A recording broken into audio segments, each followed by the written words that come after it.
والصالحين يا أرحم الراحمين. اللهم اجعل الفضائل والصلوات والشرائف والزكوات والنوامر البركات وتوانينك ورفقة ورحمتك وتوانينك وفضائلك لقائك على سيدنا محمد سيدنا المرسل ورسول رب العالمين خير الخير وفاتح البر والنبي الرحمة سيدنا أمنا لما بأس مقام المامون تزر به القربى تزر به هنا يوجد في الأول والآخرين.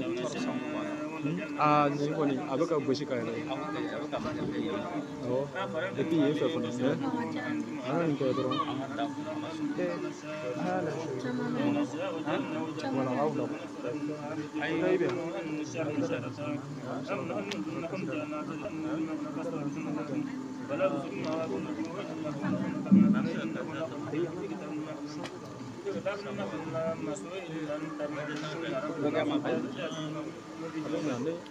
وأوهى وأوفاها زمام أسفها رسول الله وشهر الإسلام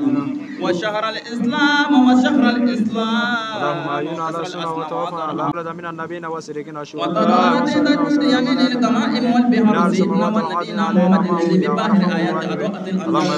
وبمعجزات آياتنا الكتاب وتوترت الأخبار والآل وصحبه أيمن والأموات فنعم المهاجرون والأنصار الصالحات دائمة ما سجد بأيك أحد محمد وابن هديمة مدرار ضاعف الله عليه دائما سيدنا محمد وآله وصحبه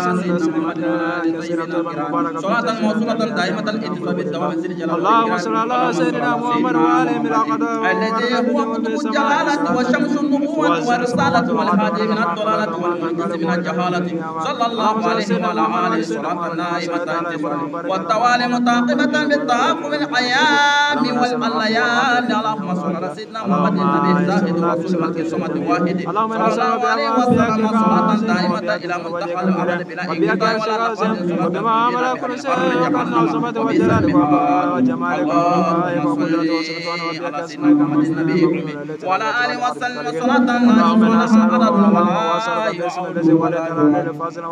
صلاة ولا سوف تكر ولا نفس تكر ولا جبار فرست ولا بيار صلاة تكرم بها مصباح تبلغنا بها يوم القيامة من الشفاعة اللهم صل على سيدنا محمد سيدنا النبي الذي جاء بالوحي والتنزيل ووضع بيان التعويل وجاء الحميد سيدنا جبريل عليه السلام بالكرم والتفضيل واسرى به ملك الجليل في الليل البهيم طويل فكشف له عن أعلى وصنع جبروت والنظر إلى قدرة الحي دائما الباقي الذي صلى الله عليه وسلم صلاة مقرونة بالجمال والحسن والكمال والخير والإفضال اللهم صل على سيدنا محمد وعلى آل سيدنا محمد على الأقدار وصل على سيدنا محمد وعلى سيدنا محمد وبأسماء الله سيدنا مولانا سيدنا أسماء الله سيدنا إبراهيم عليه السلام بأسماء التي داخل سيدنا صلى الله عليه وسلم أردار من وسعار وكبار وصل سيدنا محمد وعلى سيدنا محمد على سيدنا وصل على سيدنا محمد وعلى سيدنا محمد على الجنة وعلى النار والنار وصل سيدنا محمد وعلى سيدنا محمد على الأبرار والفجار وصل سيدنا محمد وعلى سيدنا محمد على ما يكسر به الليل والنهار وجعل الله عليه إجابة من عذاب النار وسببا لبعد الدار القرار إنك أنت عزيز الغفار وصلى الله على سيدنا محمد وعلى آله الطيبين وذريته المباركين صلاة موصولة تتردد إلى يوم الدين اللهم صل على سيدنا الأبرار وسلم على خير وأكرم وأعظم عليه الليل وأشرق عليه النهار صلى الله عليه وسلم وعلى جميع النبيين والمرسلين وصلى على سيدنا محمد أرى ما كلت من قبل أن تكون السماء مبنية والأرض مدية والجبال مرسية والبحر جارية والعيون منكرة والنهار منعمرة والشمس مدية والقمر مدية والكواكب مستنيرة كنت عايش كنت لا يلعب عايش كنت إلى سيدنا محمد عبدك ورسولك نبيك وصفيك كراتك من كلك عبد صليت ما صليت على أحد من كلك إنك حميد مجيد اللهم ارفع درجته واكرم مقامه واسرك ميزانه وطا وزير ملته واجد ثوابه وادي نوره وادي كرامته والهك به من ذريته وآل بيته وما تقول به عينه والمؤمنين وصلى سيدنا محمد وقلعوا كرامته ونورا ودرجته وسعه في الجنة منزلا وسجل في سابقنا ما وفي المقربين دار ومصطفين منزلة لما جعلهم كرامين إنك منزلا واطلع ثواب وكرمه مجلس واسوته مقاما وكلاما وجاءه مسألة اللهم رب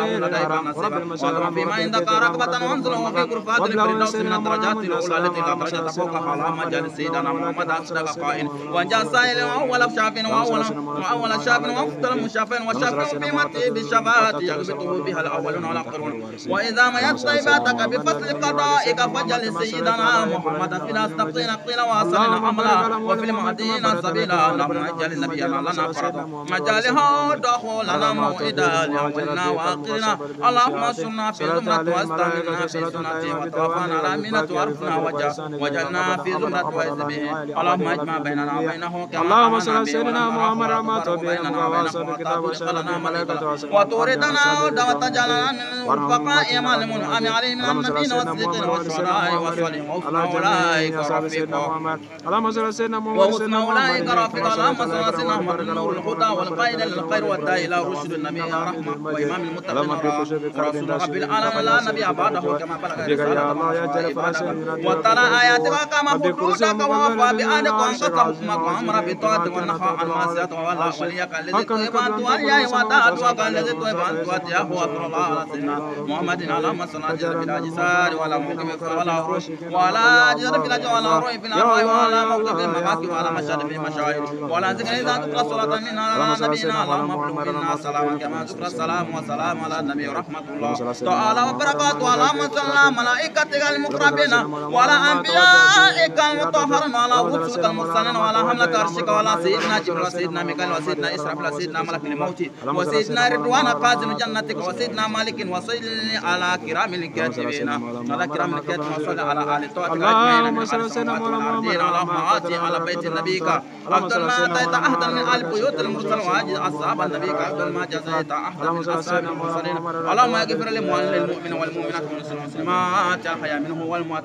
واغفر لإخواننا الذين سبقونا بالإيمان ولا تجعل في قلوبنا غلا للذين آمنوا ربنا إنك رؤوف رحيم اللهم صل على النبي وحاشم سيدنا محمد وعلى آله وصحبه وسلم تسليما اللهم صل على سيدنا محمد خير البرية صلاة ترضيك وترضيه وترضى بها عنا يا أرحم الراحمين اللهم صل على سيدنا محمد عبد الله حبيب الله صفي الله نجي الله كريم الله خاتم الانبياء خاتم الرسل محيي منعجل مذكر ناصر منصور نبي رحمه نبي توبه عرس عليكم معلوم شهير شاعر عليه النهار اللهم يا سلمان الذي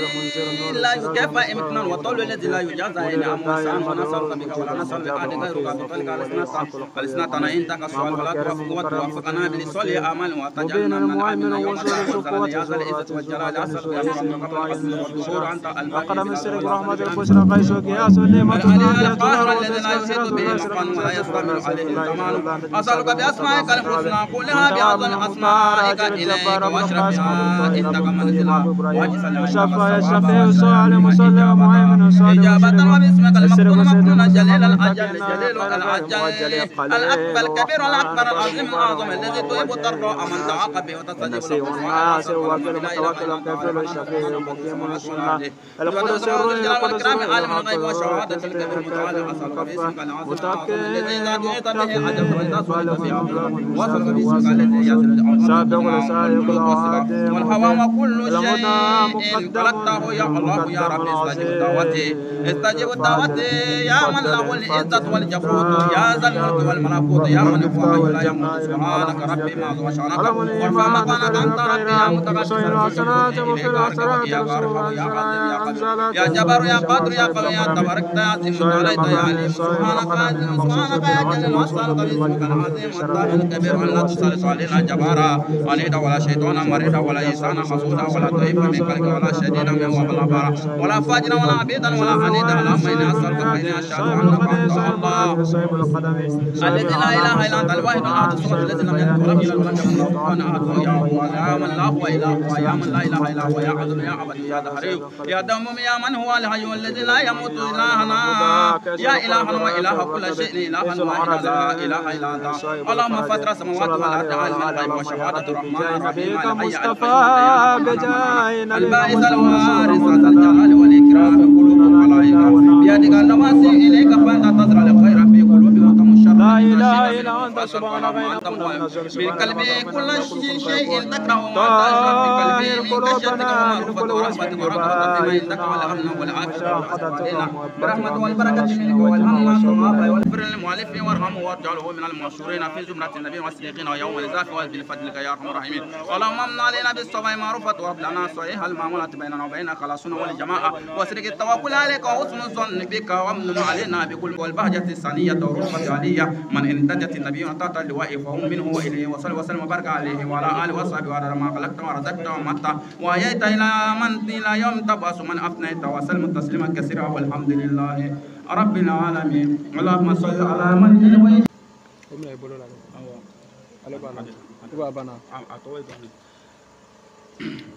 على سبيله إلى حضرتك حملا وعفوفا بنصرة وكذوبي على البات فاطمة وزوج بي في بحر هدايا وانشلني من أوهال التوحيد واغرقني في عين بحر وحدة حتى لا أرى ولا أسمع ولا أجد ولا أحس إلا بها وجه الحجاب الأعظم حياته وروحه وروحه سر حقيقته وحقيقته جامع أوالم بتحقيق الحق الأول يا أول يا آخر يا ظاهر يا باطن يا ظاهر يا باطن اسمع النداء بما سمعت النداء عبدك زكريا وانشرني بك لك ويدني بك لك واجمع بيني وبينك حول بيني وبين غيرك. الله الله الله إن الذي فرض عليك القرآن لردوك إلى معاد ربنا آتنا من لدنك الرحمة وهيئ من أمرنا رشدا. إن الله وملائكته يصلون على النبي يا أيها الذين آمنوا صلوا عليه وسلموا تسليما. صلوات الله وسلامه وتحياته ورحمته وبركاته على سيدنا محمد عبدك ونبيك ورسولك النبي الأمي وعلى آله وصحبه عدد الشفع والوتر وعدد كلمات ربنا التامات المباركات. سبحان ربك رب العزة ما يصفون والسلام على المرسلين والحمد لله رب العالمين. دعاء أكبر دلائل الخيرات. بسم الله الرحمن الرحيم. اللهم اشرح بالصلاة عليه صدورنا ويسر بها أمورنا وفرج بها همومنا واكشف بها همومنا واغفر بها ذنوبنا واقضي بها ديوننا واصلح بها أوالنا وابلغ بها آمالنا وتقبل بها توبتنا واغسل بها حوبتنا وانصر بها حجتنا وطهر بها ألسنتنا وانس بها واشتنا وارحم بها قربتنا واجعلها نورا بين أيدينا ومن خلفنا وعن أيماننا وعن شمائلنا ومن فوقنا ومن تحتنا وفي حياتنا وموتنا وفي قبورنا وحشرنا ونشرنا وزنا يوم القيامة على رؤوسنا وزل حجا وزل بها يا رب موازين حسناتنا ودم بركات علينا حتى نلقى نبينا وسيدنا محمد صلى الله عليه وسلم. نحن آمن ومطمئن فرق ومستبشرون لا تفرق بيننا وبينهم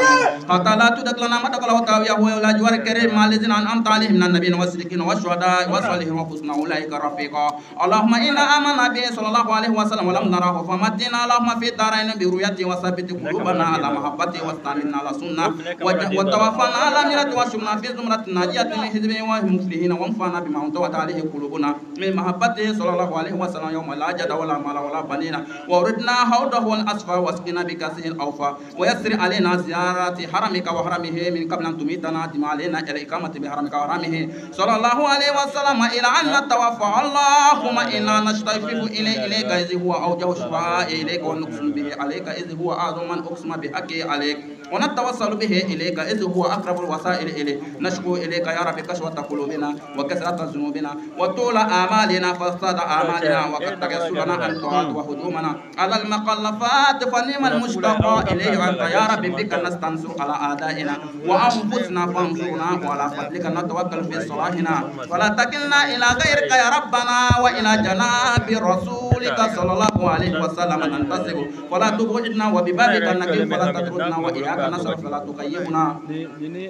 اللهم ارحم تضرعنا وامن خوفنا وتقبل اعمالنا ونصلح اعواننا واجعل بطوعك استقالنا الى الخير مالنا واحقق بزياده اعمالنا واكتم بالسعاده اجلنا على ظلمنا ظاهر بين يديك وحالنا لا يكفى عليك امرتنا فتركنا ونهيتنا فارتكبنا ولا يسعنا الى عفو فاعف عنا يا خير مامول واكرم مسؤول انك عفو كريم رؤوف رحيم يا ارحم الراحمين. وصلى الله على سيدنا محمد وعلى اله وصحبه وسلم تسليما والحمد لله رب العالمين. اللهم يا من لطفت بخلق السماوات والارض ولطفت بالأجنة في بطون أمهاتها والطف بنا في قضائك وقدرك لطفا يليق بكرمك يا أرحم الراحمين. اللهم انصر بفضلك سلطاننا وهلك كثرة أعداءنا وآمنا في أوطاننا وولي أمورنا خيارنا ولا تولي أمورنا شرارنا وارفع مقتك وغضبك عنا يا رب العالمين. ولا تسلط علينا بذنوبنا من لا يخافك ولا يرحمنا يا رب العالمين سبحان ربك رب العزة عما يصفون وسلام على المرسلين والحمد لله رب العالمين.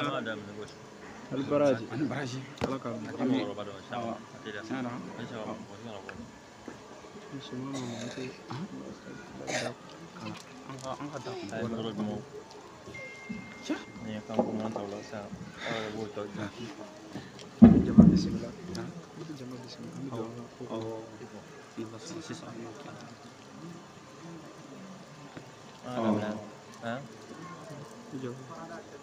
Alhamdulillahi rabbil alamin. An bɔra sisan ka kalanba min kɛ an b'a deli Ala fɛ ya Rabbi Ala ka a baraji dafalen Ala k'a d'an ma.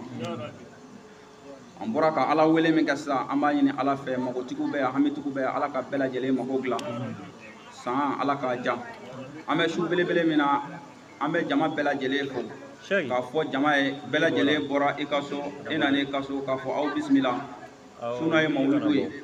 Sheikh Amadu Siribe Banu Amadu Shiwonga ani Malebiya Tana Mugula Farada Sabula o tumana fɛ ale de tun bɛ nin donba in ɲɛnamaya komi a yɛrɛ b'a kalama cogoya min na wa a b'o cogoya kelen na a taara ka nɔ minnu to a kɔ fana olu fana sen dalen don sen na nɔ in na u bɛ ka tereke ka taa diɲɛ don o don o la o baara belebeleba ye ni u fa y'o to u ye n'o ye Ala ko sira ye n'o ye Alakira ko sira ye a b'o sira kelen de kan. Wala ni Ala sɔnna ko k'aw bɛɛ lajɛlen fo ka bɛɛ lajɛlen marahaba k'a fɔ aw bisimila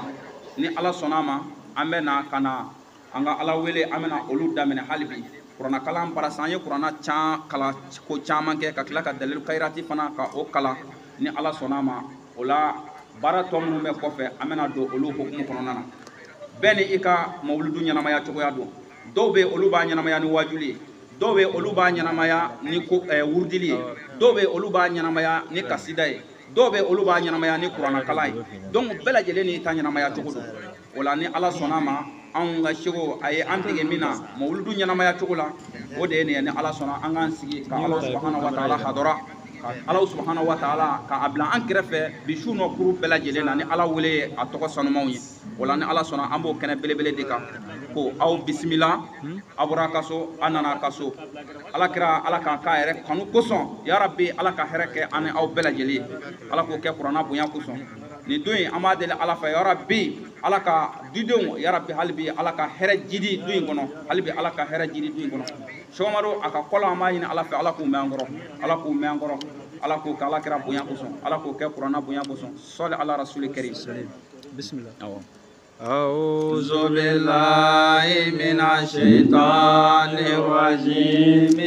بسم الله الرحمن الرحيم الحمد لله رب العالمين الرحمن الرحيم مالك يوم الدين إياك نعبد وإياك نستعين اهدنا الصراط المستقيم صراط الذين أنعمت عليهم غير المغضوب عليهم ولا الضالين أستغفر الله أستغفر الله أستغفر الله أستغفر الله أستغفر الله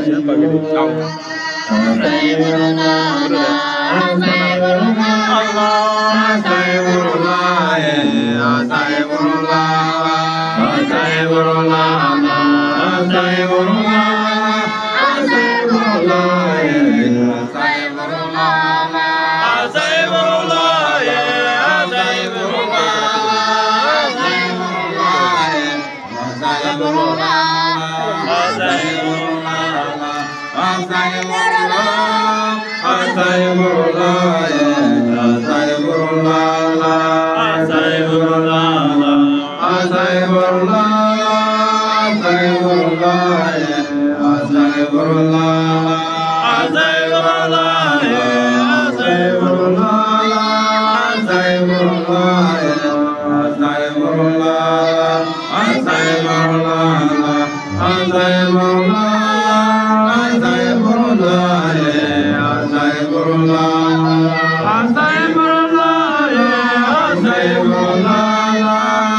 Azay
Asai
Allah la ilaha illallah Muhammad Rasulullah. Allah la ilaha illallah Muhammad Rasulullah.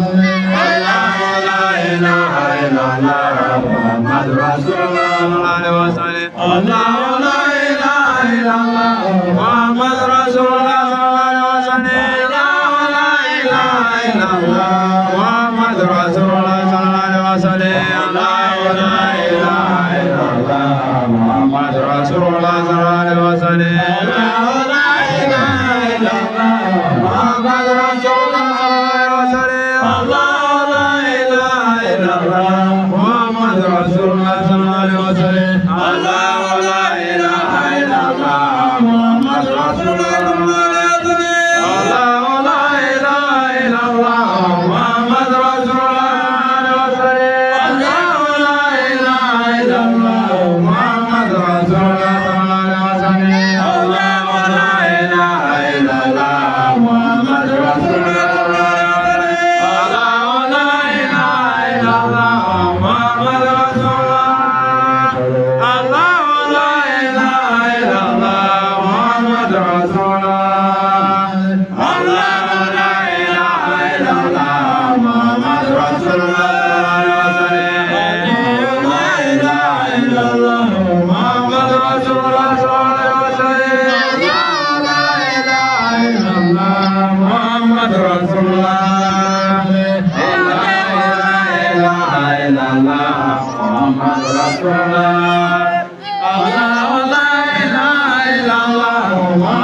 Rasulullah sallallahu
Sabur Allah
tena ji ko len kan kana ce ko wallahi kan mun yi Allah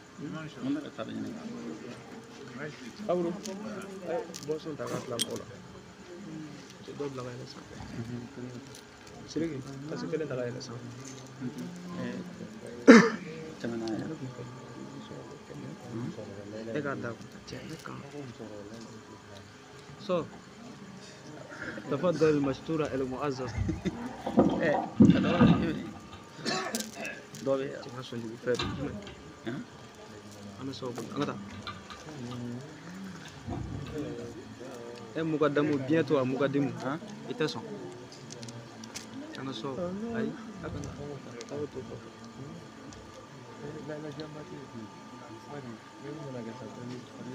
يرو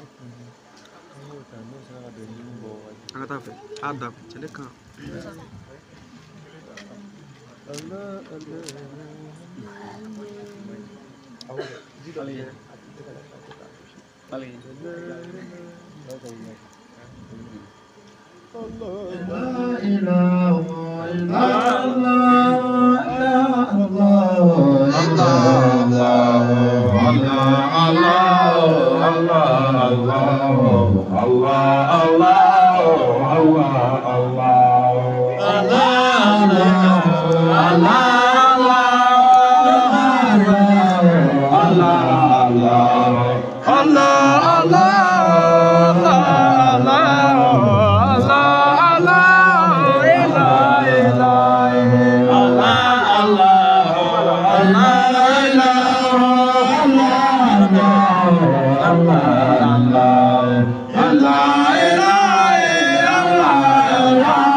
Allah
Allah mujibu,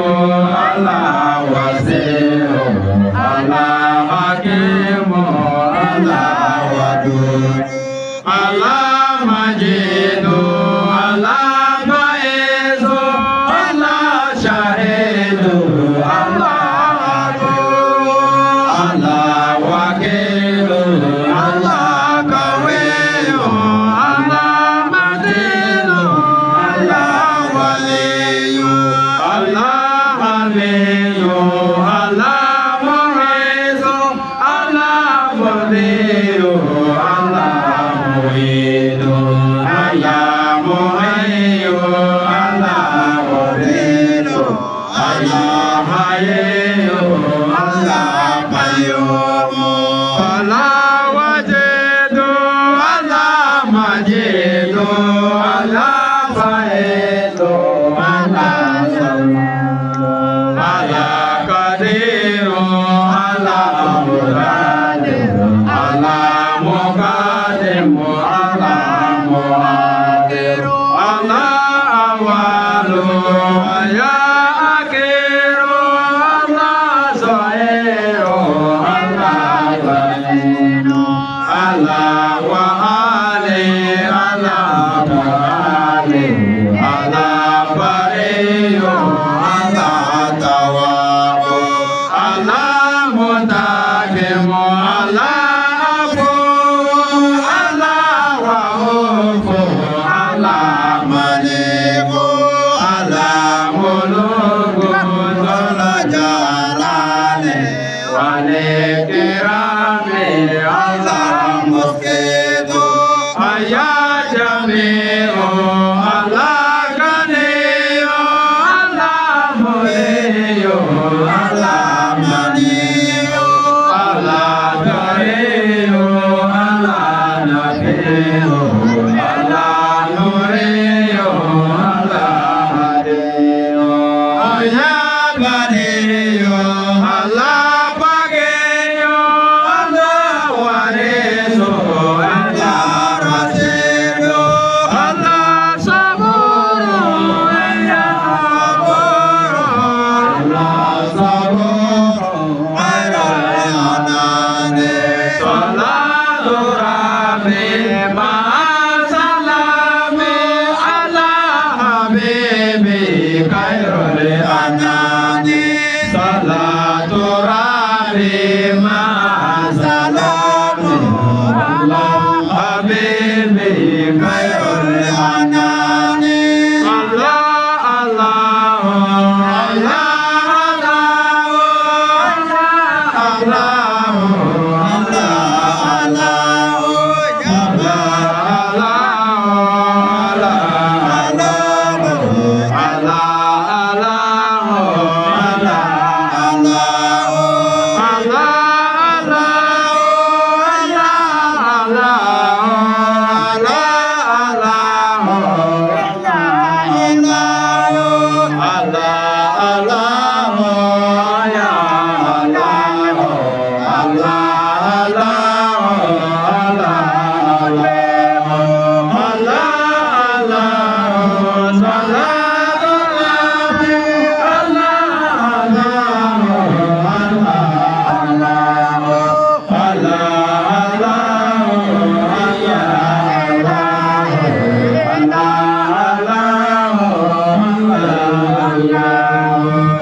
Summa takbir. La ilaha illallah Muhammadur Rasulullah sallallahu alaihi wasallam.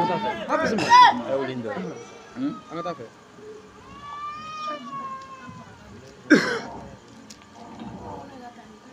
La ilaha illallah. La ilaha illallah. La ilaha illallah. La ilaha illallah. La ilaha illallah. La ilaha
la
La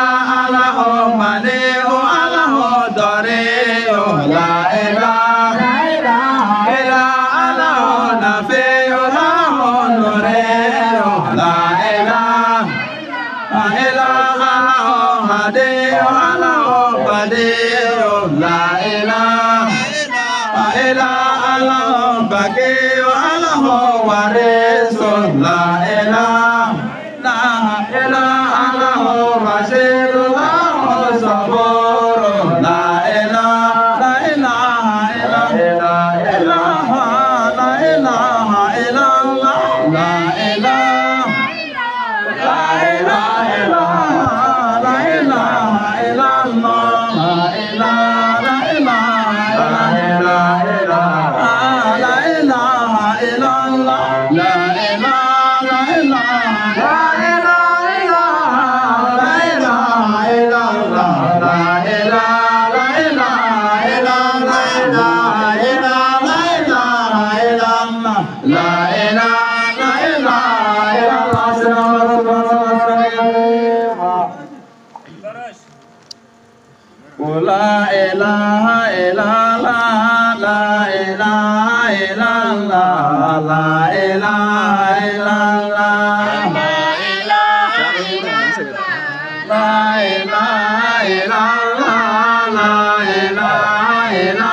El Wajid,